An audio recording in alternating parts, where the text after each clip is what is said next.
Hi, everybody. Welcome to another STEMinar of the New Jersey STEM Pathways Network. This is Kim Case. I am the manager of the New Jersey STEM Pathways Network and executive director of the Research and Development Council of New Jersey. I am so excited to have a great webinar here today for you.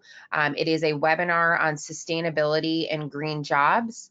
And it has been the work of Elaine Zundel, who is our chair of workforce development, a priority group of the New Jersey STEM Pathways Network, and somebody who's also part of the leadership of our network. And she also has a full-time job, which is research director for the Center for Women in Work, which is housed at Rutgers University. So I'm going to turn it over to Elaine. Thanks, Kim. Thank you so much for joining us today. We have a really exciting group of panelists, and I want to just jump in and introduce them. First, we have Pam Sammarco, who is the founder of Green Training Associates, LLC. She founded the company in 2009 to help build sustainable organizations. She enables people's capabilities to contribute to solving the world's challenges and prepares leaders and workforce to be competent, knowledgeable, and skilled, driving success with exceptional performance. She provides sustainable HRM solutions, sharpening your digital talent solutions, emerging leader and mid-level leadership solutions, mentoring partnerships, coaching, and career solutions, and delivers impact by providing solutions using a proprietary GTA performance learning ecosystem. We also have Daniel Riggle, a New Jersey business leader for Schneider Electric's Energy and Sustainability Services, ESS. ESS has completed over 800 major energy efficiency and renewable energy projects across the country. And since 2012, Dan has led Schneider's New Jersey business development efforts, focusing on serving our schools, municipalities, and higher education institutions while saving New Jersey taxpayers millions of dollars in energy costs. Mary Jo Hutchinson has been an educator in New Jersey for 19 years as a classroom teacher and more recently as a K-12 supervisor of mathematics, business, and robotics, and co-coordinator of STEM initiatives for Delran schools. As a co-lead of the Delran STEM Ecosystem Alliance, she is thrilled to work on enhancing opportunities for high-quality STEM learning experiences for all students in the Delran schools and beyond in Burlington County. Mary Jo is especially passionate about STEM learning for all by increasing opportunities and engagement for underrepresented populations in STEM and engaging students and their families before interest in STEM subjects is typically lost in early teen years. Erica DeMichelle has been an educator in New Jersey for 22 years. As a K-12 supervisor in Delran for the past 5 years, she has had the pleasure of creating new programming to build culture and enhance in and out of school time programs in the area of STEM through community partnership. This includes work with Homes for Living Hope, shipping a student-designed and built library to Uganda, leading district sustainability project managers in an award-winning Sustainable Jersey for Schools program for 800 students and community leaders, winning the Sustainability Hero Award in April of 2016. And as co-lead for the Delran STEM Ecosystem Alliance, she's helped write hundreds of thousands of grants to develop sustainable funding streams for the work. Chris Olith has worked for the offshore wind industry in the US for nearly 15 years, since the days of the industry's inception in the States. As the Director of Permitting and Stakeholder Relations for several offshore wind developers, she has gained critical insights into the regulations that shape offshore wind activities at both the state and federal level. Chris has extensive experience with offshore wind stakeholders in the region and has expert knowledge of offshore wind and ocean planning, having worked on ocean policy issues at all levels, from industry, state, and NGO perspectives. Chris is currently Senior Manager of Stakeholder Engagement for the offshore wind developer Ørsted, working across projects in their US portfolio on a variety of stakeholder-related issues. Originally from New Jersey, she's a Rutgers graduate, has a master's degree from the University of Rhode Island, and currently lives in Morris County with her husband and 3 retired racing greyhounds. So thank you so much for all of you for being here. I want to hand it over first to Pam, who's going to give us a little overview of Green Training Associates. Good day, everyone. Thank you all for participating in today's webinar. I'm delighted to be with you. My name is Pam Smarko. I would like to thank Elaine and New Jersey STEM Pathways for inviting me to share trends and best practices for the growing demand for green and sustainability careers. So we see a tremendous opportunity and need to help students seeking green and sustainability careers with supporting processes, tools, and resources to enable them to follow inspired educational paths. We want students to be workforce ready with a high level of career preparedness for 21st century requirements to step up to the sustainability challenges for jobs in New Jersey. We need to prepare them with the competencies, qualifications, and relevant degrees and certificates to meet employers' eligibility and qualification requirements. So I'm a classic example of a professional with a sustainability layer to my career. I have a 24-year career in training with 4 global corporations in 3 industries. And recently, as Elaine said, celebrated my 10th anniversary of my consulting firm, Green Training Associates. My core capabilities of advancing performance and developing people, plus the market demand for green and training, and my personal lifelong passion for sustainability are combined to create this company that I run. So I'm here today to inspire our educators, business professionals, and students as you prepare, plan, and seek academic and employment paths for lifelong career success towards solving the world's challenges. So it's time to step forward with confidence, capability, and credibility, because our young leaders should start their careers with aspirations to do what they love, be whomever they want to be, and be wildly successful. Next slide, please.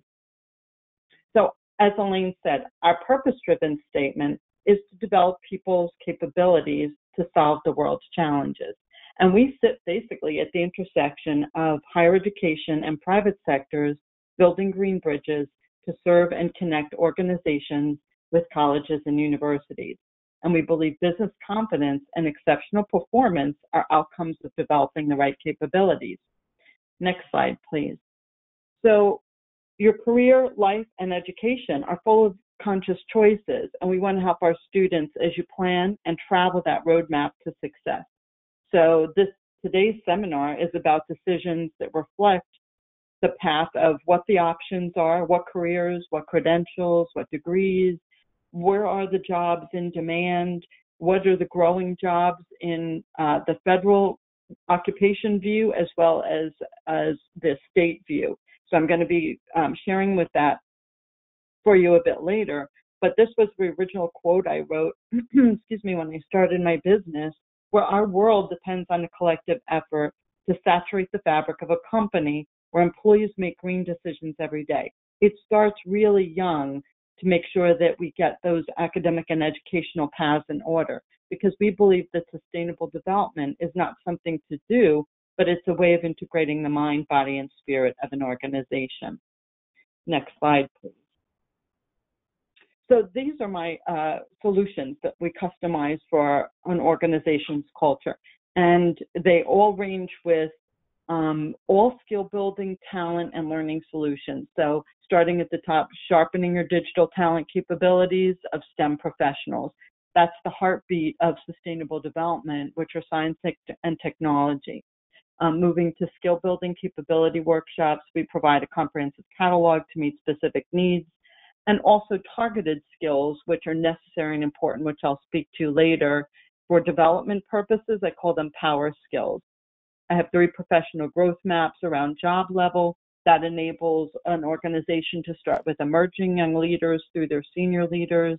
We do custom built programs. Essential Connections, which is mentoring partnership program, is so necessary with regard to youth being, emerging young leaders being mentored and developed into their employment path and their career success. And of course, Sustainable Workforce Solutions, which are human resource and talent solutions, as well as my Hogan Leadership Assessment, which is predictive of leadership ability and high potential talent. So all of those combined help develop sustainable organizations and sustainable people. And what creates the stickiness for that is what I call the GTA performance learning ecosystem. Essentially, the performance learning ecosystem is a methodology, it's proprietary, and it's about the combination of a variety of elements that drive the solution that would be customized for an organization's culture. So I'm excited about the opportunity to improve retention and skills transfer to the job, and I've been doing it a very long time. So the next slide, please, talks specifically about sustainable HRM solutions, which is the heartbeat of our topic today, meeting organizations where you are in your sustainable development strategy. And the combination of career, training, and HR and talent solutions is where the intersection comes from today's dialogue around developing people, helping institutions with their ability to improve students' career preparedness and workforce readiness, and building those green bridges. So you can certainly contact me directly or visit my website and fill out a contact form for more details. I have a white paper. I'll share a little bit about that later on after we hear from our corporate case studies. So allow me to ask for the next slide, please. So this is one of our frameworks, and this is what we use to work with clients that's relevant to the HR and training community for today's program. So HR and talent leaders are the key to creating those green jobs and sustainability careers. They need to be able to do some of the elements in this framework in order for it to be an effective conversation, which is the creation of the jobs that we want our students coming out of any of the educational systems and into the corporate world or any of the sectors that actually will have jobs. I'm going to speak about the sectors later, but basically we have the opportunity to focus on the hiring and building of those sustainable jobs for the students that are moving into, that are seeking those coming out of the educational systems. So allow me to just briefly touch on a couple of things for the next slide around the ever-changing landscape of green and sustainable businesses, and then I'll be turning it back to, so the 6 competency domains, we can skip this slide. I have skill building workshops and areas by which we support, workshops. If you're interested in training workshops, I'm glad to share that. Been aware of our time constraints, and I want to make sure Elaine is able to introduce our corporate case study panelists. So allow me to speak about the green and sustainable business landscape briefly. There's so much going on in the world today. I want to touch on a couple of key points around the acceleration of sustainable development everywhere. There's no quiet corners. There's waves of disruption, merging of science and technology. Climate change is increasing in severity. There's huge efforts in collaboration and partnerships. You're going to hear about one today with Schneider Electric and the Delrain schools. So there's a lot of collaboration, which is the new competitive edge. There's new language, there's interdisciplinary approaches that are creating innovations that are driving improvements in just about every respect that we could see. And I think there's a lot of opportunity with the global sustainability story that's gaining significant momentum around the urgency, the action, the crisis in front of us, and the specific goals that drive innovation. I think what you'll find also is transparency is huge, employee engagement, corporate culture shifting, social sustainability around diversity, inclusivity, gender parity, climate change is constantly in the headlines and in the news and the media. Forbes, Harvard Business Review, major networks, everyone is reporting on it.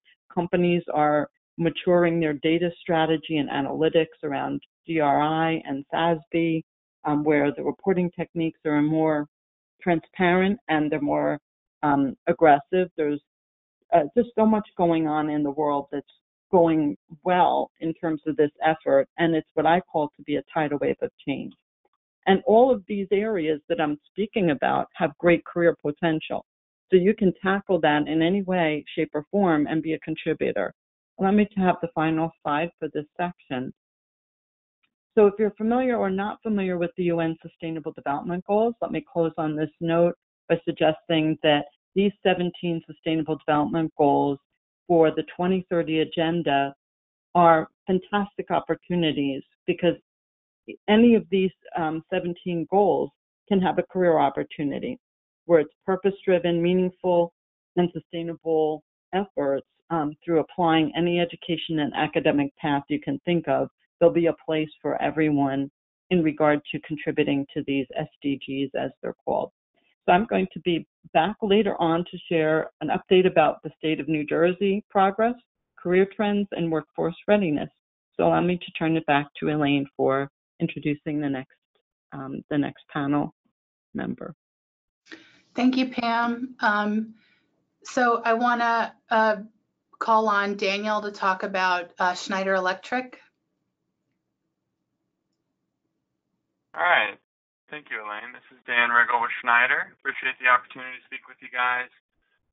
So you can go ahead and advance to the next slide. I'll introduce myself a little bit more than what you heard prior. So I graduated from Stevens Institute of Technology in 2011. I got my degree in business and technology and had a bit of an epiphany my junior or senior year. Seeing a lot of my colleagues going into finance and engineering and really, not feeling enthralled about that. I turned down a good job opportunity in a tough economy with no other prospects, and I did that because I believed in, doing something, working towards, environmental issues and really trying to find a way to focus on energy. And I was very fortunate to be able to land my first job at Schneider Electric, which is really where I've spent the entirety of my career. So I spent about 6 months in Dallas and about 9 months in Harrisburg, Pennsylvania, before returning to New Jersey to really focus on this marketplace. So right now my role is working with public entities, so schools, universities, municipalities, higher education, really working with any public entity in the state of New Jersey on energy, resiliency, and sustainability initiatives. So a lot of times this is, looking at the buildings and, trying to reduce emissions from the building stock, but also reduce costs for these clients and also for local taxpayers. So that's a big focus. A secondary focus is trying to update a lot of the infrastructure. So we're talking about in New Jersey, where we have a lot of older buildings, a lot of older infrastructure that's outdated, that has a lot of issues associated with it besides even energy and sustainability.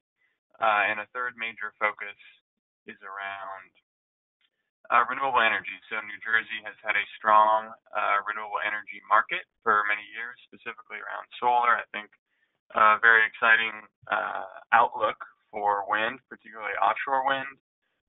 But that's really kind of the primary areas where I've been focusing is energy efficiency in the built environment, sustainability and renewable energy, and also leading more into energy resiliency, especially in the face of increasing storms and potential reliability issues. So if you can go ahead and go to the next slide, a little bit more about Schneider. I often joke we're the biggest company you've probably never heard of. So we're a Fortune 500 company. We've got operations in just about every country, a little over 130,000 employees, I believe.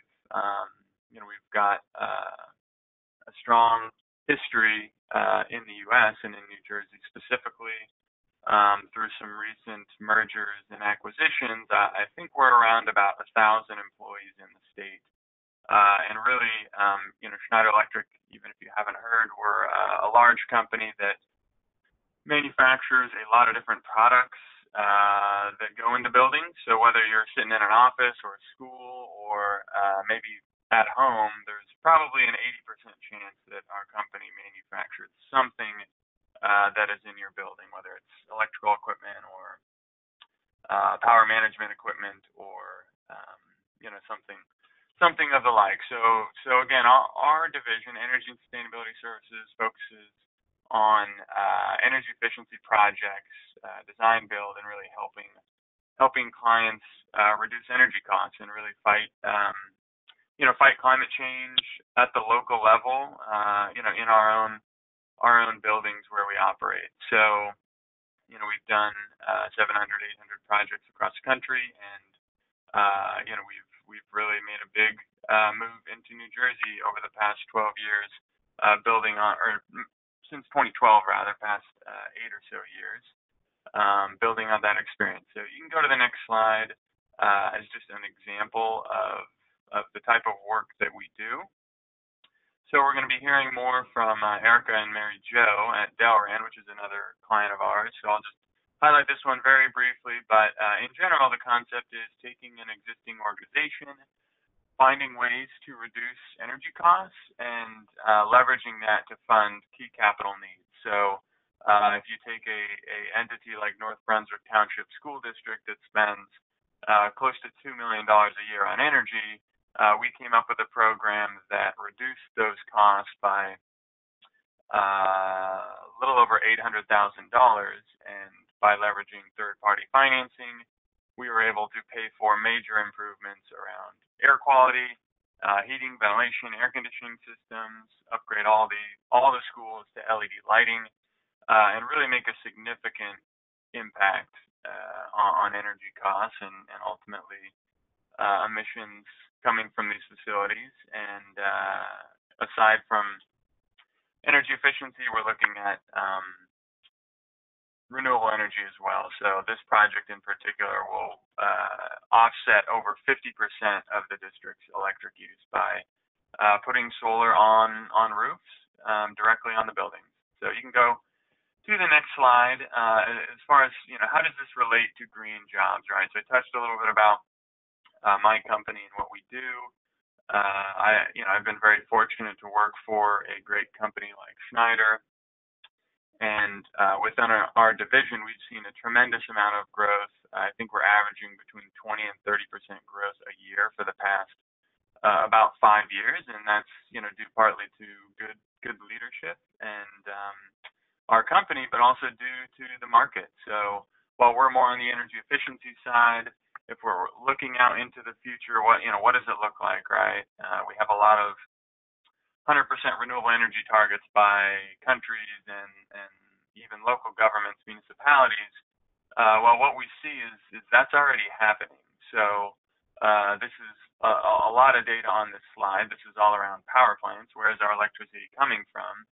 And really, if you look on the right, all of the new power plants are solar and wind and some natural gas. But if you subtract out natural gas plants which are being retired, really all of the net growth in electricity is coming from renewable energy. And this isn't just in New Jersey, but this is across the country. So while there's a lot of cause for concern out there with climate change and what you see in the news, there are certainly positive trends underway. So if you can go to the next slide.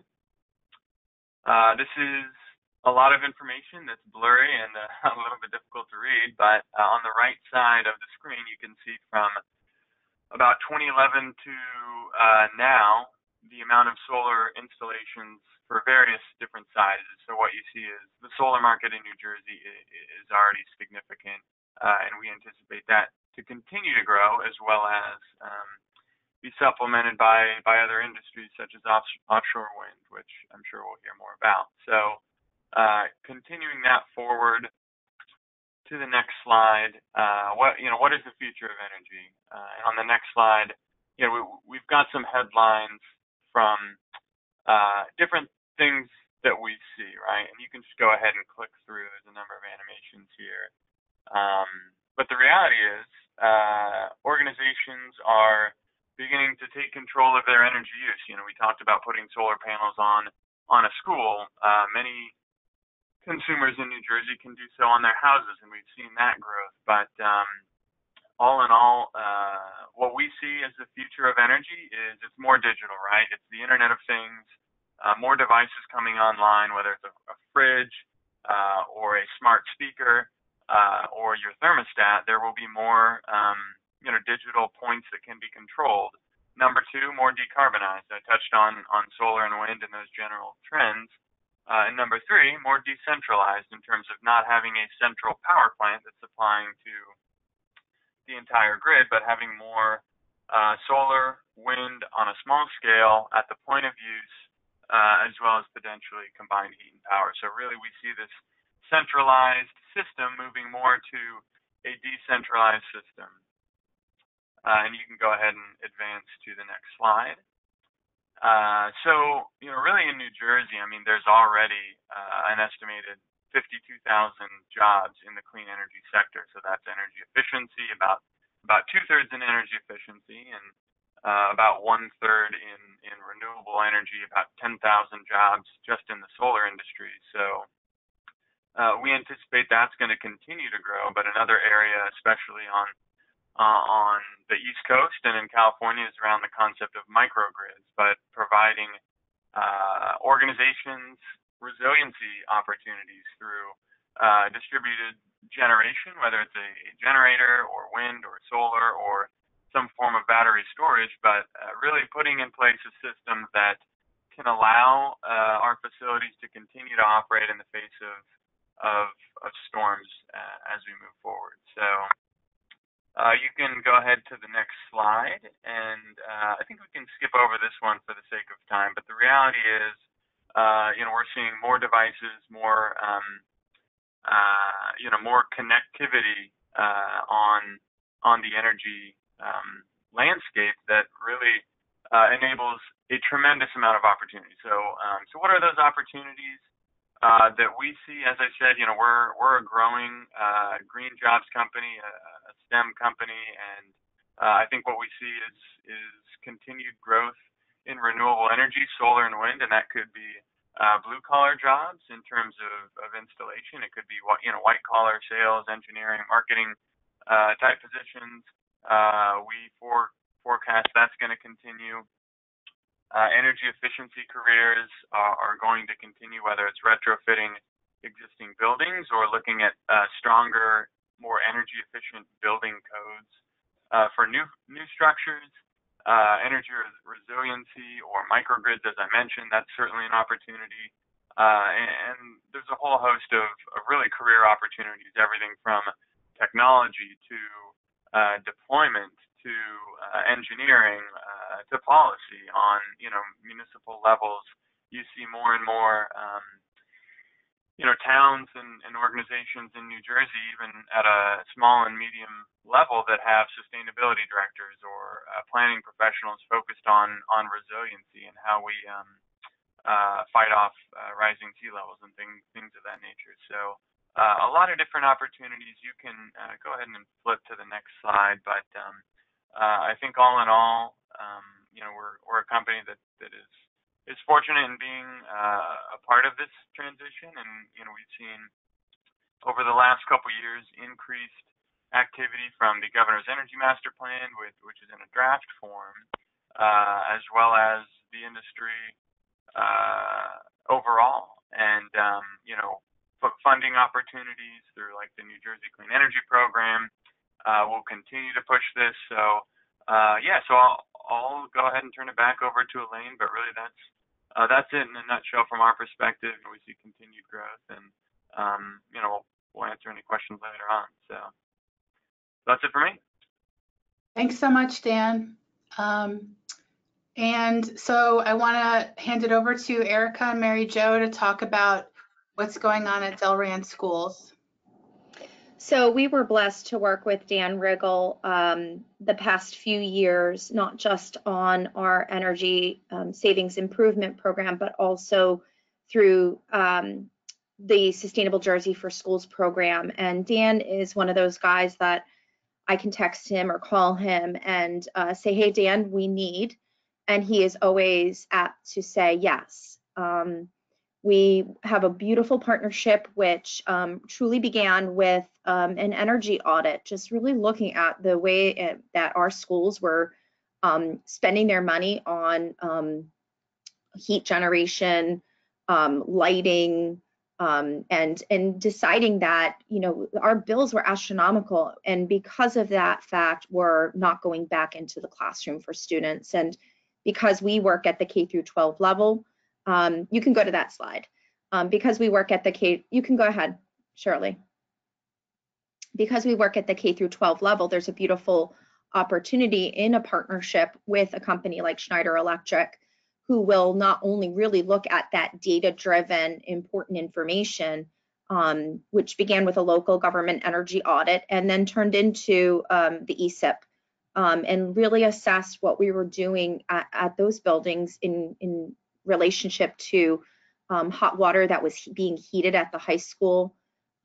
Back in the day, people used to take gym class and be required to take a shower. So the extremely large capacity storage of hot water used to be required in order for kids to at least not take a cold shower in the locker room, and turned into us realizing that that just isn't a practice anymore. And why were we heating water to, you know, however many degrees and it just be sitting there? What a waste of energy. The building automation system upgrades that have really transformed the way that we use lighting in the buildings, you know, computers being able to be turned off at night, printers being turned off at night, all of those things that are human behaviors, which we are trying to get students and teachers to work on and change. A lot of it right now is really so automated, which Dan has really spoken about, that automation of systems, which are giving us the opportunity to make environmental impact and show our kids that it can be done. And the savings that have happened as a result of this $4.5 million a year, $4.5 million capital improvement project will be saving us over $250,000 a year over time. So with 32% savings, then this really can go back into the classroom. You can go to the next slide. So again, over $250,000 saved, and this is really in part because of the solar improvements that we made. So we will show you what those solar initiatives looked like in the buildings, and then kind of talk about how that impacted students in the classroom. If you go to the next slide, our system size for these solar installations are quite large, and in year one, we were saving over $100,000. If you go to the next slide, you'll see where the structures actually were created. So this is a rendering of what it was supposed to look like in the beginning, and that's what it looks like now.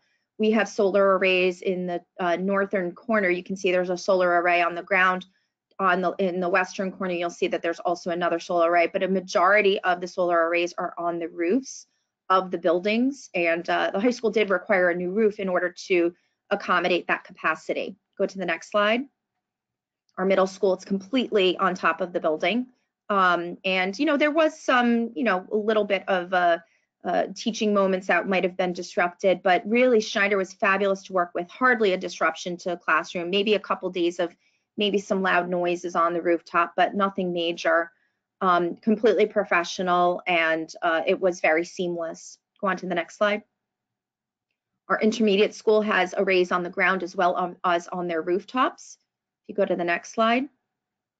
And this is our lower elementary building, which doesn't have the same solar capacity as some of the other facilities that you saw.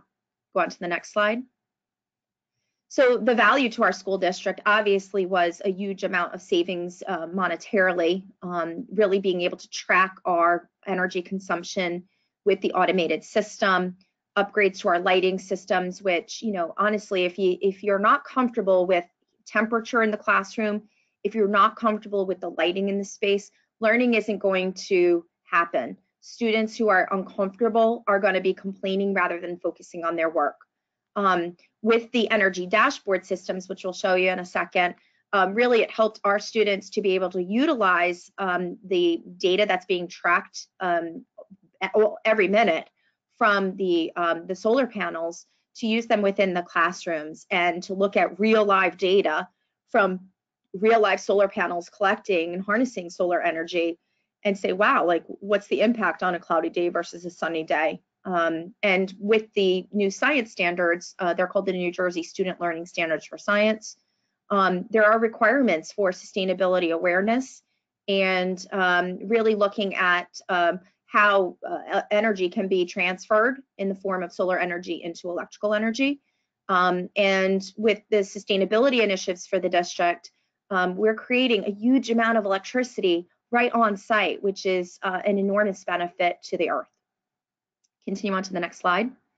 So the energy dashboards don't quite look like that in our district. They're more of like a large flat screen TV that are posted within the common areas of the building. But with the dashboards, it gives students an opportunity to really reflect and see like, wow, like we're making 80% of our energy right here in our own district, which is pretty incredible. Go on to the next slide. So this is a video. I don't know if it's going to play, Shirley, but Schneider produced this and it gives you a little bit more. If it doesn't play and have sound, then we won't continue with it, but let's give it a try. Oh.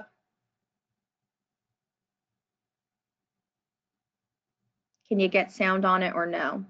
I can talk through it too, but this is the actual, this is the high school. So you can see the panel's complete. So that's the real deal. And these upgrades were, you know, really brought to the attention of the community. The Board of Education was supportive of it. They knew that it was an investment for the future. This is our greenhouse where students have had the opportunity now to really change the way that they do their experiments because of the upgrades in the electricity. Every little bit of detail was thought of with Dr. Brochel, our superintendent, in each of the buildings, what the needs were. Dan applied for the Governor's Award for Environmental Excellence and won it as a result of the work we had done in Delran. Our Board of Education is pictured there, was constantly being updated. That's them winning the Governor's Award for Excellence in environmental and sustainability. This is our team. Dan's there on the right. You get to see him firsthand. And our Support Services Director, Mike DiGiovanni, our former business administrator, Chris Russo, and our board, really talking through all of the issues and making sure that this was something that was going to be not just good in terms of saving money, but also how they were going to be able to integrate back into the classroom. I don't know if it might have frozen. And if it has, that's okay. Can move forward. Okay. No worries, Shirley. You can go on to the next slide.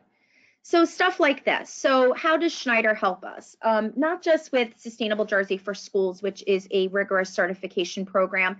Dan gets us about, I don't know, maybe 85 points, maybe 100 points each year within the program, just because of the ability to data track and really look at where we were and where we are now in terms of energy savings, which is great.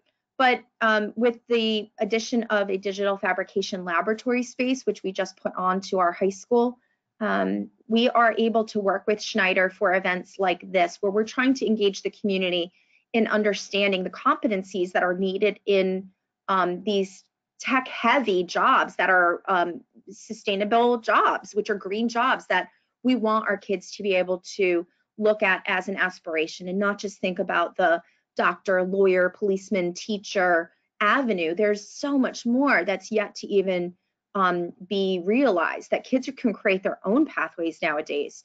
But you got to get them when they're young, and you got to make the parents understand what the opportunities are.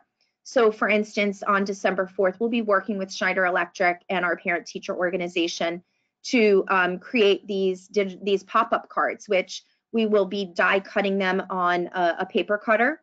You know, having a creation that is designed by students, then cut through the paper cutter machine, and then a technician from Schneider Electric showing the kids how to create a circuit to actually light the card up. So it's just a fun opportunity and a way for kids to see themselves in the STEM fields, and really to interact one-on-one with Schneider employee and see what those opportunities are as they realize that, hey, if he can do it, I could do it too, or she could do it, I could do it too. Go on to the next slide. So there's Dan with our kids at, this is Delran Intermediate School. The green teams are very strong, in particular in our elementary buildings. There's over 280 students on the green team. So this is a group of them who are specifically interested in the solar opportunities at their building. So Dan comes out and he will talk to the kids about energy, about jobs that are in the field and about how these panels are working to be able to save our district as much money as they are. Go on to the next one. And then here is our Fab Lab. On the right, you'll see a couple things that have been created, but we have a STEAM Academy, and that program actually looks at students as engineers, as career opportunities through the work that they do. So this is an out-of-school time program. And this year, we're excited to announce that we will also be including higher level students, 7th through 12th grade, who would like to participate in the Digital Fabrication Lab Camp. So they will be in the lab itself. And we hope to integrate 2nd through 6th graders into the lab for part of the work that they'll do in camp. Kids are required to present to families at the culmination of their week. And their opportunity to really be an engineer, whether it's a acoustical engineer or a mechanical engineer, every bit of their camp is tied to a storyline, and it's a child who's solving a problem just like a real world engineer might do. So all of these opportunities are leading them to understand career paths in a fun, integrated way. And I think that's it for us, Shirley. Okay, great. I think we're done. And then last but not least, Chris. Hi, good morning. Can folks hear me? Yes. Excellent. Well, thanks so much for including us. I feel a little bit of like the maybe changing gears just a little bit to talk about utility scale application for renewable energy in New Jersey. In New Jersey, I'm from New Jersey originally, and so delighted to learn about a new municipality every day, like Delran, for example. I'm from northern New Jersey. I've never heard of Delran before, but that's just the life of living in a state like ours, I guess. But wanted to talk a little bit about our Ocean Wind project, which will offer significant job opportunities for the state of New Jersey, and primarily, in fact, in southern New Jersey, where we plan to build New Jersey's first offshore wind farm. I want to talk a little bit about, on the first slide, just some background on our company, which is called Ørsted. At a glance, we are headquartered in Denmark with a U.S. headquarters here in Boston, in the U.S., and then an office in Atlantic City, where we're building the project from. We are the global market leader in offshore wind, setting ourselves from our competitors, setting ourselves apart in a lot of ways, including an end-to-end business model where we develop, own, build, and operate all of our offshore wind farms. And really what that means is that when we build an offshore wind farm, we are invested in the community for the long term. The jobs stay, the relationships stay. I'm from New Jersey. We have an entire, staff who are from New Jersey dedicated to the Ocean Wind projects here. And that's what, in a lot of ways, sets us apart from our competitors, because we believe in being invested in local communities, whether it's jobs or otherwise. We also are building onshore wind farms, bioenergy, and have customer solutions products mostly around distribution networks in Europe. And if you want to head over to the next slide, I can share just a little bit more about the jobs that our offshore wind farms help create. Right now, we have installed 5.6 gigawatts of offshore wind around the world, and that's primarily in Europe. We have another 3.4 gigawatts under construction. Those 9 gigawatts of offshore wind have enabled us to create 180,000 job years of renewable energy and sustainable jobs. So it's really, we think an opportunity for New Jersey to get in on this game, and where, just to be clear, there are no utility scale offshore wind farms in the U.S. yet, in all of the United States. So New Jersey, we find ourselves in this position to be a leader in offshore wind and capitalizing on some of our first mover advantage, and building this entire supply chain out from New Jersey. On the next slide, we have some information kind of regarding our vision. I wanted to just share that we used to be a black, as we call it, a black company which we're creating developing energy projects that were all based on fossil fuel, whether it was coal or oil and gas, all those, all the carbon emitting sources. But about 3 or 4 years ago at this point, we changed our name, completely rebranded the company around a mission to create a world that runs entirely on green energy. We believe that can happen. We're showing how Ørsted contributes to that mission. And we see in New Jersey that the first offshore wind farm we will build, and if you could switch to the next slide, there's some details about the project, I believe. It'll be located about 15 miles off the coast of Atlantic City in that blue polygon you see off the coast of Atlantic City. And we will power more than 500,000 New Jersey homes with clean, reliable power. And with 6 to 7 million homes in New Jersey, you get a sense that we're really moving the needle with this project. Governor Murphy has very ambitious targets to develop the offshore wind network in the state of New Jersey. And we look forward to working with him to meet his vision for developing now 3.5 gigawatts of offshore wind by 2030. This project will be an 1,100 megawatt project where we'll create 3,000 to 4,000 jobs during our construction period, and then approximately 70 permanent jobs over the 25-year lifetime of the project. We'll also make significant investments in New Jersey's offshore wind infrastructure through the New Jersey Pro-Grantor Trust, which we will use to support minority and women-owned businesses to help them enter the offshore wind industry. The way we'll do that is through a grant program, and any small businesses out there, listen up. If you're interested in participating in the offshore wind industry, right now we're developing this program where we would provide grants to existing businesses or businesses that have not yet formed to help support the development of the offshore wind network and the ocean wind project specifically. So we are developing the governance structure for that $15 million granting program and plan to announce that early next year with all of its detail. And you'd be more than welcome to apply for a grant. And, for example, I think about the Dyson folks who, up until 10 years ago were primarily building vacuum cleaners, right? And then now you go into every rest stop bathroom or any public bathroom, and you see Dyson now making the Airblade, hand dryer. So what we want to do is identify those folks who are manufacturing or have some type of service business in New Jersey and see how they can also retrofit or retool their business so that they can participate in the offshore wind industry. Some fun facts about our lease area: it's about 160,000 square feet, and it's only 65 to 100 feet of water depth there. So if you look on the right, there's a blue jagged outline. That's where we'll build the wind farm. And those tentacles that are coming to shore are study areas for where we're looking at taking the power off from the offshore wind farm to land. We do that through these export cables.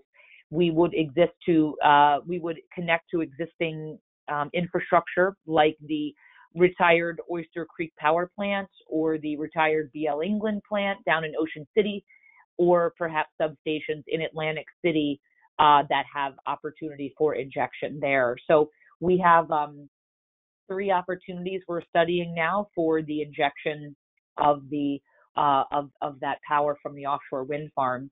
Construction is planned to start in the early 2020s, with the wind farm operational in 2024. We'll have 92 turbines.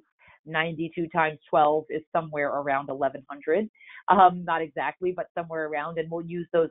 They're GE turbines that will come to us. We're also currently now, we are negotiating a joint venture partnership with PSEG, who will likely develop the transmission scopes onshore, which they know how to do very well. And then we would do the wet side of the project is the concept. So we're looking forward to that potential partnership with PSEG. On the next slide, there's some information about the existing work we're doing across a broad spectrum of stakeholders. We've had the wonderful opportunity to engage with the R&D Council through, all the work with Kim that she's invited us in on. But really, it's across a wide variety of stakeholders. It's the local community where the cable will be coming to shore and helping them understand what that means for their community, for the people who will see the wind farm from the coast, what that means in the local community. The NGOs are critical stakeholders interested in wildlife issues. For example, we've gotten now support from New Jersey Audubon, who recognize offshore wind as a critical component to fighting climate change. We have deep engagement with the fishing community, who are concerned that they will not have access to their fishing grounds. And from a corporate philosophy and from our experience building offshore wind in Europe, we know that we can get to coexistence with the fishermen, and that's been our primary goal there. And we also have deep roots working with academic institutions and research and development entities as well. Just to give you a sense of geographically where New Jersey sits in the big picture, this slide shows the portfolio of offshore wind projects we're developing from Massachusetts all the way down to Virginia. As you can see, quite literally, Ocean Wind, the New Jersey project, is right at the center of it all, quite literally. And what that helps with is the idea that New Jersey can be at the center of manufacturing, supply chain development, and job creation, because it's all about the logistics with an offshore wind farm, building a port, for example, somewhere, along the Delaware River or up in the Amboys, and then making that the hub for all of our projects moving forward. It's a really exciting prospect. So New Jersey really has an awesome opportunity, and we're delighted that the governor is so passionate about this topic. And I think I just have one more slide to wrap it up, just to give you some ideas of what's next for us. We'll be acquiring land in Atlantic City for the development of our operations and maintenance facility. We expect to be able to announce that in the next couple months. We're just finishing up the contract. We will then run all of that work for operations and maintenance from that port in Atlantic City. We are recruiting suppliers through RFIs and RFPs. My contact information will be on the next slide if you want to reach out on how you can be part of that. We are rolling out what the project will look like from shore, because stakeholders are ever interested. So we have developed renderings to show the stakeholders what the project will look like. We'll be launching that grant program of $15 million that I described before, the Pro New Jersey Grantor Trust, and we'll continue getting our surveys and permits to facilitate construction in the next couple of years. So that's about it from my side. The next slide just has my contact information. That's my cell number, and you should feel free to reach out anytime you have questions about the project. Thanks so much, Chris. So I want to jump into some questions that we think would be of interest to the STEM Pathways folks. And I want to start with Kim. What skills and credentials are needed for jobs in New Jersey's green sector? I know you provided a lot of information about where you think the trends are and where things are going. And what can we do to prepare future workers for this sector? Well, thank you, Elaine. These partnerships and stakeholder engagement is a theme from Schneider Electric, Delran, and Ørsted stories today. So now that we've checked out, what these stories can demonstrate in terms of career paths, let's dip behind the scenes a little bit and look at New Jersey, the state of our garden state. So what I'd like to be able to do is give you a quick update on what's going on with some trends, positive action, changes, and governance toward a green economy, and then I'll dip into more about green and sustainability careers. So what you see here is another aspect of my research was to scan the New Jersey government websites and collect what resources are available to you.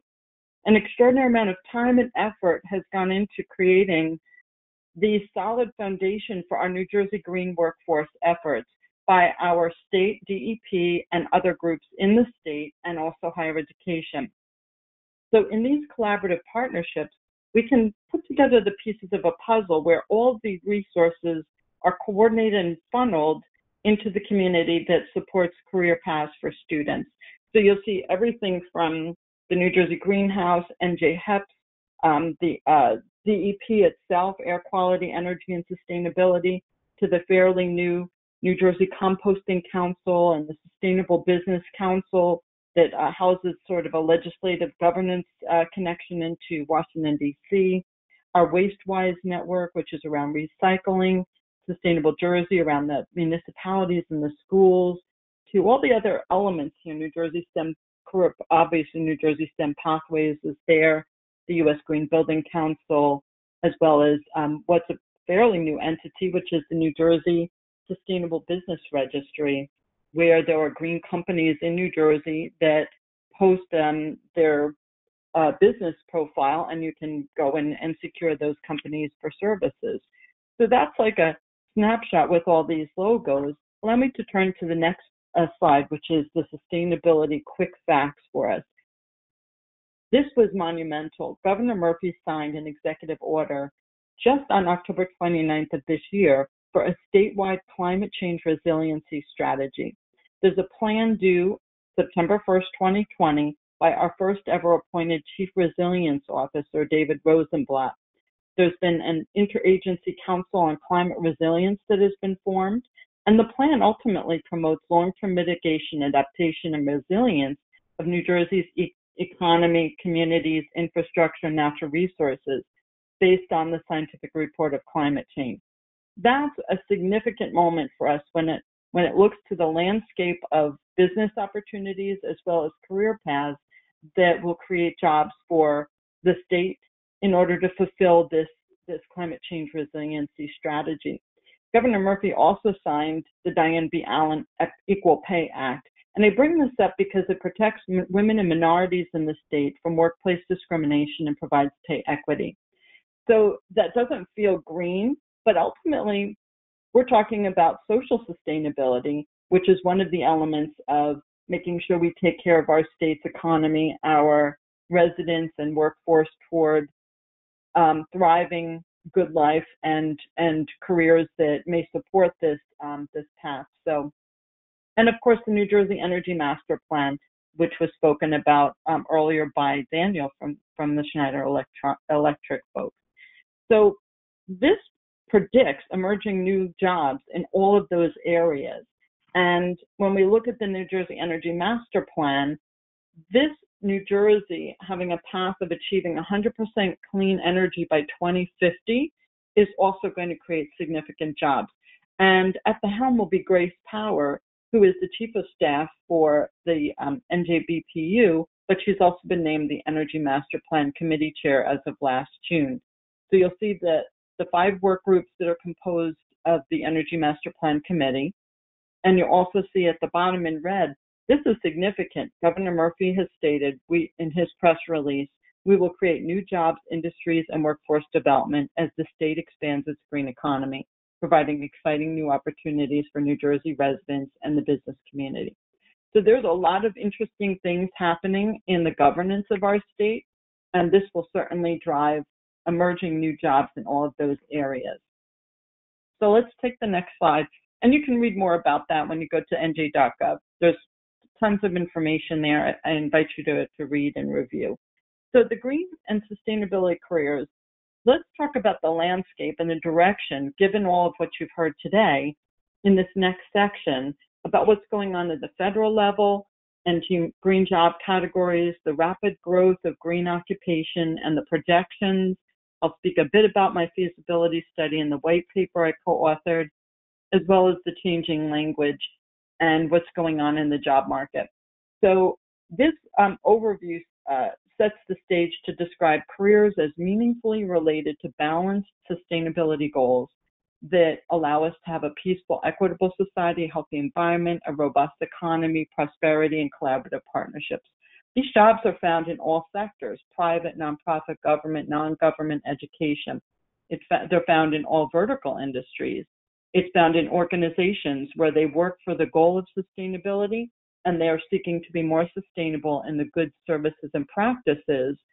And also these emerging careers may involve working for sustainability goals and doing so by sustainable means, perhaps a sustainability career in the fullest sense. So the next slide will describe the federal green economy sectors, all job types in these verticals.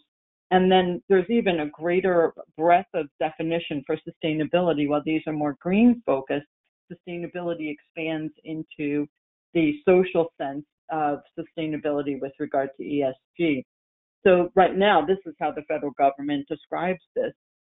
I want you to pay close attention to the footer, which describes the source of information to be the ONET, which is the Bureau of Labor and Statistics at the federal level, has the Occupational Information Network, and there's fantastic information on green jobs as well as STEM jobs as well as other occupations. So in the next slide, let's look at the three categories the way the government defines green and sustainability careers. You have your increased demand green jobs, which are traditional jobs that have always been sustainable or green. Fish and game wardens, environmental scientists are good examples. Then you have your green enhanced jobs, which are just traditional jobs that have a green layer. For example, facility managers are now EH&S managers. Building construction now can be green building construction. And then you have new and emerging jobs which are never existed or are yet to exist in the future.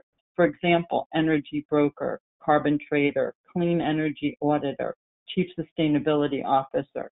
So that's the evolution as you look at the layers of green and sustainability careers with regard to the Federal Bureau of Labor and Statistics. In the next slide, there's actually a bright outlook, which are rapid growth green occupations that the government has projected in the next 9 or 10 years, actually. So there's 57 occupations that are projected to grow faster than average, which is an employment increase of 7% or more over a period of time from 2018 to 2028. Those growth and job openings are available on the BLS.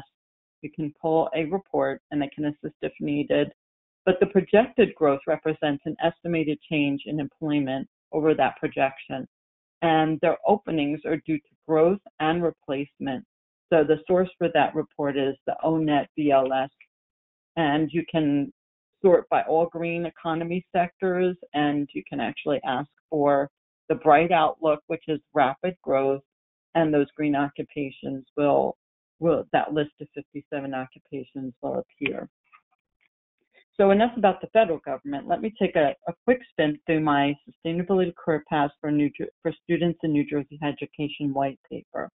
So the white paper was authored with 4 primary goals, and it was basically focusing on educating students for sustainability careers, connecting the students to internships and career opportunities, fostering collaboration in the faculty, academia, and career services staff, and the connection of employers to those graduates. This feasibility study included 13 New Jersey higher education institutions, and we interviewed a bunch of stakeholders. We did this research study for, it took us about a year to do the study and the white paper. And I was partnering with Dr. Don Wheeler and the New Jersey Higher Education Partnership for Sustainability. Feel free to reach out through my website. I'd be glad to send you a copy if you're interested in receiving the white paper. This was the blueprint that emerged from the work that we had done. So you'll see at the center was New Jersey Green Workforce and Development. The 4 quadrants are the stakeholders, and then you'll see the influencers around in the concentric circles that describe community relations, facilities, curriculum, campus culture, and policy. And the 4 stakeholders and the efforts around the goals are in those are in the outer boxes. So there's systemic influences. It is a circular or a system that enables us to connect the tools, processes, and people where the system supports those stakeholders, and then it brings those students out, being prepared as graduates going into the green job market. So what's most interesting is that, I'll tell you later on more about this, but we have over 100 degrees in the state from associate through master's level that have green or sustainability in the title. And those folks graduating, there's a great need for them to be connected to jobs. And I'd like to be able to share more about that when we get to the career readiness and the workforce readiness section will be shortly. So moving to the next slide, what's in a name? So sustainability and green are constantly maturing. They're new and emerging in fluid language around the roles, and green careers, the STEM careers. We heard from the Delran about STEAM careers. That includes A, which is the arts in regard to sustainability careers, and the sustainability careers in the fullest sense. You have environmental social governance, the 17 UN Sustainable Development Goals. Now the circular economy is a new concept instead of a linear economy. We're now trying to have a closed loop system from end to end. Corporate social responsibility is huge. And you've heard some great partnerships, collaboration, and accelerators through the earlier stories today from the other panelists. So that's what's in the name. We heard a bit about the New Jersey Energy and Employment ideas from Schneider Electric from Daniel earlier. So New Jersey basically has a low concentration of energy employment with regard to the overall employment. So the state has over 4 million jobs right now, and there's only a small percent, a couple of percent basically in traditional energy workforce, and then the additional jobs in energy efficiency are about 1.5% right now. So you'll see in the green banner at the top, what will the shift to clean energy and EMP mean for our emerging new jobs? And we already heard Ørsted is creating jobs for the wind turbines and the wind project in terms of construction and then permanent jobs. And Schneider Electric has great jobs as well in the clean energy space. And I think that our state plan, which is why I brought up the governance earlier, is going to drive for that, the Energy Master Plan, as well as the climate resiliency strategy and the work that David Rosenblatt is doing. So moving to the next slide, what you'll see is I did a virtual web safari for you.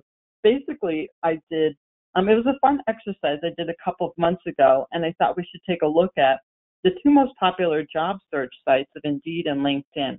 And I did a keyword search. Basically green jobs in New Jersey and sustainability jobs in New Jersey on both of those major job sites. I didn't apply any filters around job level, salary, vertical industry, or companies. I just basically put in the words green jobs in New Jersey on Indeed and LinkedIn. So you can apply filters, of course, that would make it a more specific job search, but basically hundreds of jobs came up. Now, there's some overlap with the two sites because the jobs are posted, sometimes the same job is posted on both sites. But this gives you an idea that hundreds of job opportunities exist today in our state. And the question is really how to get from your academic path into the employment, and how do HR professionals create those jobs, and then how do we prepare students for it, which I'll speak about in workforce readiness shortly. So moving to the next slide, this is the final slide for the section on careers. Basically, I did some tracking and monitoring of what I see are the trends in my 10 years of my Green Training Associates business. Sustainability has become so broad, there is some challenge around identifying, tracking, and monitoring and organizing the job data that would, we're going to need to improve the big data analytics and funding around how do you track what green and sustainability jobs are in a more formal sense. The Federal Bureau of Labor and Statistics, they had green job and service reports back in 2013, but they stopped those due to the Obama sequestration. So you'll see green economy sector information, but there's not reports on monitoring the amount of job trends. The one report came from the U.S. Energy and Employment Commission. That's the only one that I could find actual green economy jobs, and that's green energy-based jobs only. That's not the broader sense of other green and sustainability jobs. So all sectors are going to have a demand that will be increasing for qualified professionals. I think the job descriptions I read are generally more advanced, and they clearly describe qualifications and job activities. I don't know that there's as great of a match as I would like to see, and that's an education for human resource professionals and an opportunity to really seek out what job and what degree requirements and qualifications, and making sure that they find the path into the higher education that's producing graduates that are seeking work. There's some work that needs to be done around closing that gap and more tightly linking the employers to the available workforce and the talent that's coming out seeking work. It's not an easy match. I do a lot of these type of presentations, and I talk to students all the time in colleges and universities, and the conversation is, I want to get a sustainability job. How and where can I do that? So there's a ton of websites that show jobs, resources, and careers, and the state has the DEP that's supporting it. So the conversation is really where our State Department of Workforce and Planning may sit in regard to supporting the connection of those seeking jobs with the jobs available. So that's my trends and monitor on tracking. Let me turn to talking about workforce readiness for a few minutes with you. So this is about, yes, go ahead. Pause here for a minute, and I want to just give Erica, Mary Jo, and Dan a few questions, and then we'll circle back. Of course. So Erica and Dan, I was really interested to hear more about this program and this partnership you have with each other, because really at the STEM Pathways Network, we're really interested in making sure that schools and educators are connected with workforce development professionals in the sector. So can you talk a little bit more about how the partnership formed and some of the things you can recommend to other folks who might want to have a partnership like the one you've developed? Dan, do you want to speak first? Yeah, I can go first. So as far as how it formed, I mean, it really stemmed out of a capital project and a need that the district had in looking at just energy efficiency of its buildings. And I think we came in as a partner to help them move some of those financial goals around reducing energy costs, help move those forward. And kind of a natural extension of that was, all right, how do we take this opportunity and take this project and bring it, back into the classroom? A lot of educators are, under initiative overload, right? So we worked with Erica to identify, what are some things we can do that isn't piling on top of, already what educators have on their plate, but something that supplements or complements what they're doing. So in this case, really a lot of the engagement more down to the student level was driven by the leaders at the district, such as Erica, with certain activities around STEM fairs and just kind of being at the STEM fairs, or Delran Day was another one where we were just kind of there to speak with students and share different things to hopefully give them an awareness of green jobs that are out there. There were a handful of other kind of activities that we got into, but I would say really in terms of the partnership, we had really followed the district's lead as far as what involvement made sense on kind of the student engagement side. You want to add to that, Erica, or correct me? Yeah, I think that's great. Yeah, I mean, the Sustainable Jersey for Schools drove a lot of the work that Dan and I were doing together, and Schneider's being there and accessible as part of the RFP has made a huge difference. As we keep growing in the Delran STEM Ecosystem Alliance, where Schneider is a part of it, Delran schools are a part of it, we're continuing to transform and try to conceptualize how cradle to career readiness is happening for these kids, because we're with 3,100 kids and they are in the palm of our hands and they're ready and eager to have the chances and opportunities. We just, in K through 12, we're kind of a slow dinosaur, we sometimes are, so beholden to the reporting that is required now and the standards-based assessment that's required, that being creative and changing the way that we do things can be difficult. But Delran, but for the ecosystem partnerships with the New Jersey STEM Pathways Network and Kim Case and TIES, the Teaching Institute for Excellence in STEM. But for them, really saying, hey, but why don't we shift our thinking? Why don't we try this? It's allowed us to make more contacts.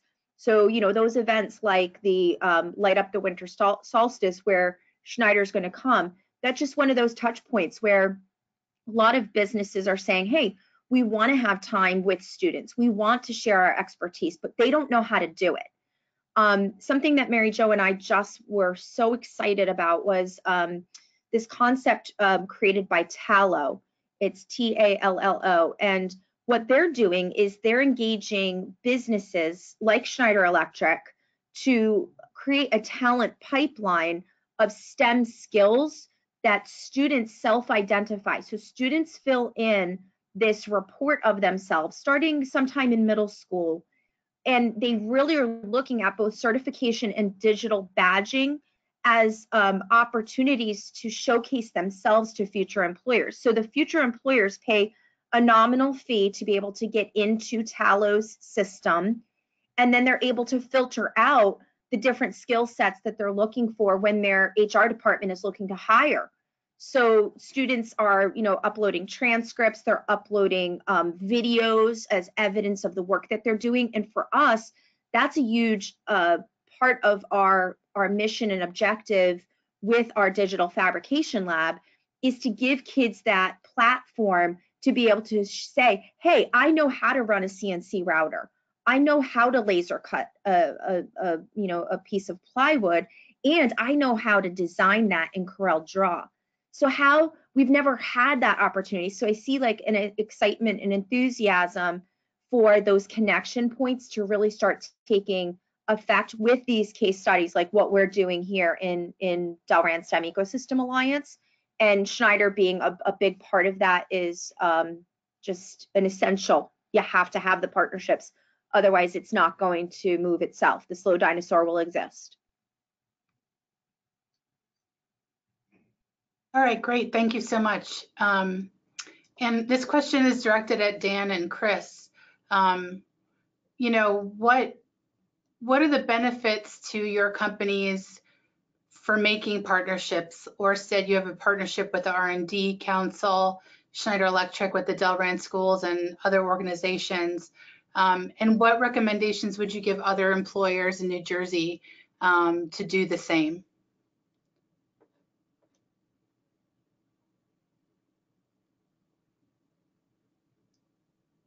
Yeah, I can go first. So, yeah, I mean, I think the value in the partnership is tremendous. However, I think from an employer standpoint, it takes a long-term perspective, I'll say, in terms of, if we are looking at this as a future career pipeline opportunity, it really takes employers that are vested for the long term to be able to see those benefits. And I think, with the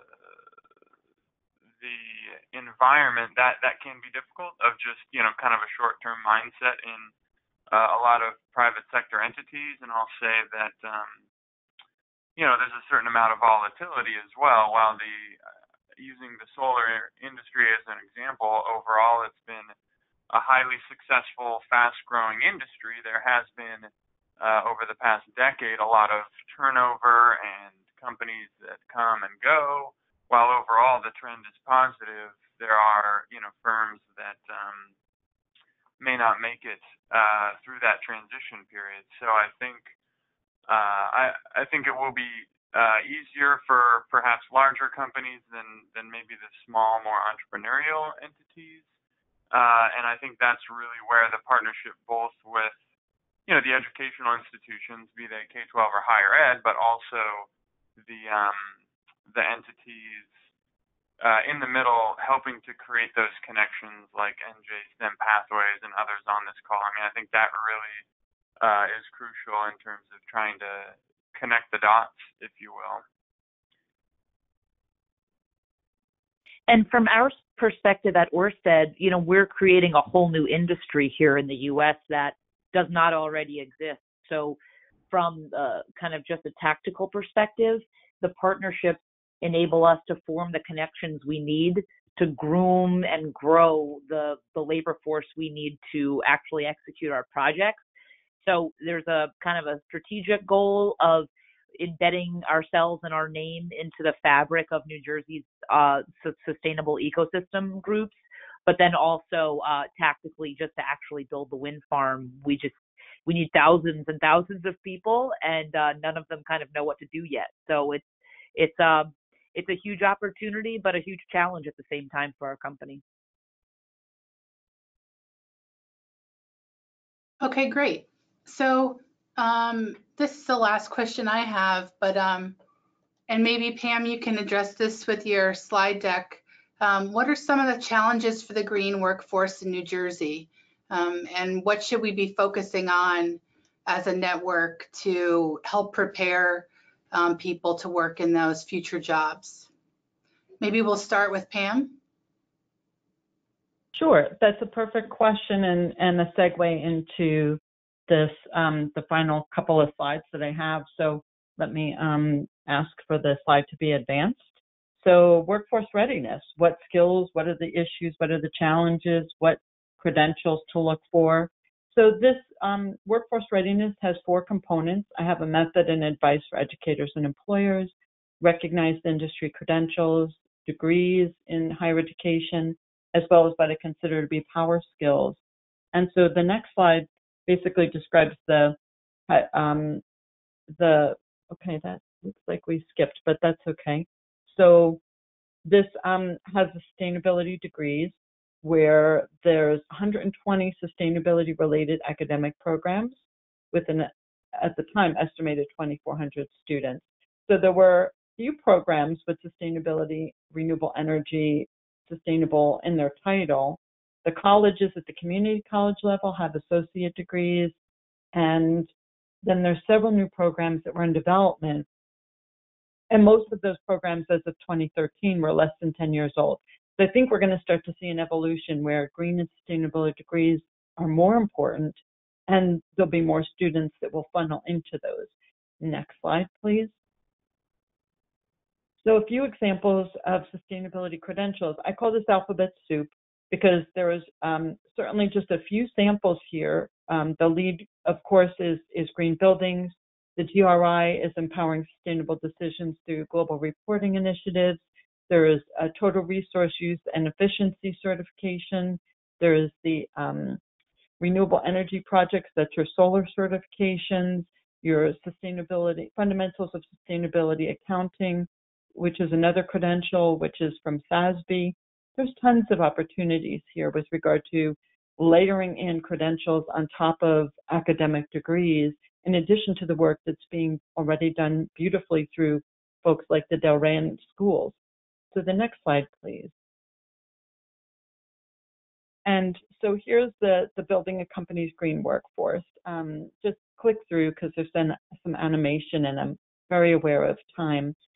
So the animation basically shows that HR can define organizational requirements, research their workforce strategy, identify job and hiring requirements, and locate candidates and execute.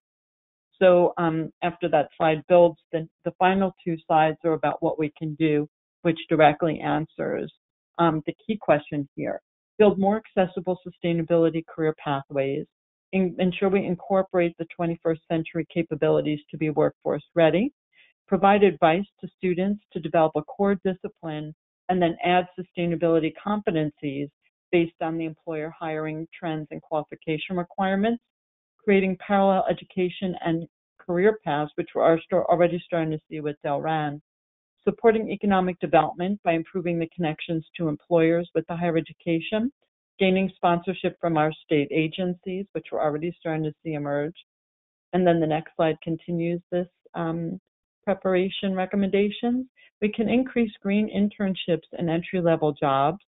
We can enable strategic and sustainable culture change in higher education. We can train career advisors and human resource professionals about green and sustainability careers. We can continue to build sustainability awareness to increase career focus. And we also can communicate green workforce programs, tools, resources, and trends more broadly. And in the final slide, you'll see these are my must-have power skills, because the students not only get the technical expertise and academic education, but they also need to bring the interpersonal effectiveness. And you'll see just a smattering of what I consider to be the power skills that are must-have in order to be effective in an organization and in any job function. Cross-disciplinary efforts, managing multiple stakeholders, multi-expert complex teams, solving problems with innovation, leading change, critical thinking, intelligent risk-taking, emotional and social intelligence. Like, these are all fundamental skills. These are part of my STEM professional curriculum. And, pleased to close out with the final slide of thanking everyone for their time and opening it up for discussion. And back to Elaine. Great. And Chris, do you have anything to say about the challenges for the green workforce in your firm in New Jersey? Oh, well, I mean, we don't have much time, and there's a lot to talk about with respect to the challenges. I think, it's a challenge is the other side of an opportunity. We really just welcome this opportunity to get the word out among our stakeholders, to let them know that this is even a thing. The offshore wind is a thing, and a really powerful thing for New Jersey. So just the brand awareness and the situational awareness kind of is our first hurdle.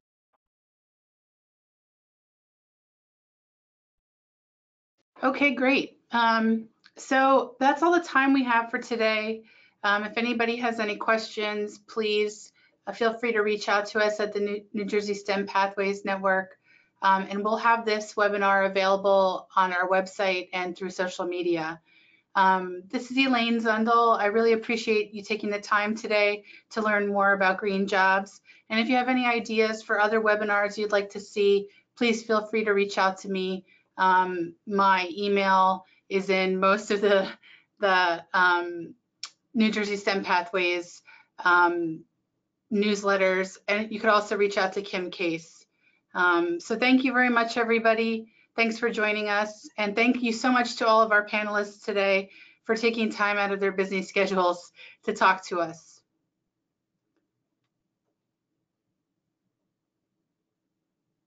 Thanks, Elaine. Thank you.